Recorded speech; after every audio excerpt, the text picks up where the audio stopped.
Men understand that that we're dangerous, and we want to live a life where we're stress free, which is good. We want to be non-confrontational, a lot of people more so than others. And there's some people that they are more comfortable with certain kinds of confrontation than other kinds of people. Like there's confrontation and there's confrontation, right? Some people will get drunk and they are more able to engage like street fights and stuff like that, right? And you could say that it's the nature of the human under there, and it's just some of their restraint has been removed by the alcohol, so they will, you know, if you walk down the street and you just slap somebody across the face, more often than not, you won't get, you will hurt their feelings, in Canada at least. And in a lot of places, you'll start a fight. That's an excellent way of starting a fight. But it depends on the person. You could say culturally, or you could say with the personality. There's just a certain kind of temperament, but you can turn a man into a soldier quite easily. It's part of our nature. We're very dangerous. Not very many people know that part of themselves or want to admit it.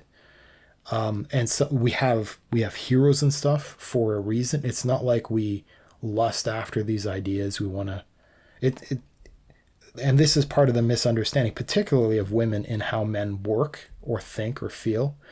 Like the quote unquote more empathic sex really does not have the kind of empathy necessary to understand men. It's strange. But men are dangerous. And we need to understand that about ourselves and how, and perhaps even be ready to be that way in order to protect the things and the ones you love. This is really, for a proper stable society, we should have this kind of stuff. It's like talking about birth control. Like you should talk about birth control and sex and conflict resolution and relationships and all this other stuff that we don't really talk about properly.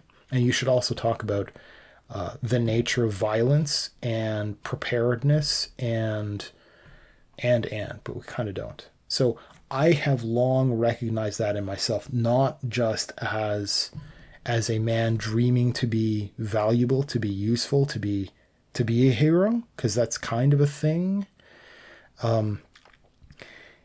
Not just as that, but I've had, I've been around the people that have been inspiring in the physical competency sense, and I've experimented with a lot of that stuff.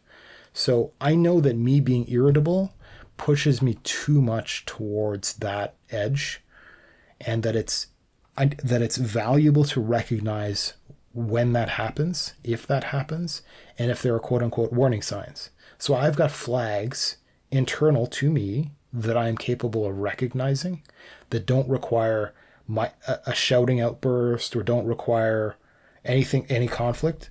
I don't need to have that stuff happen before I go, oh, well, right?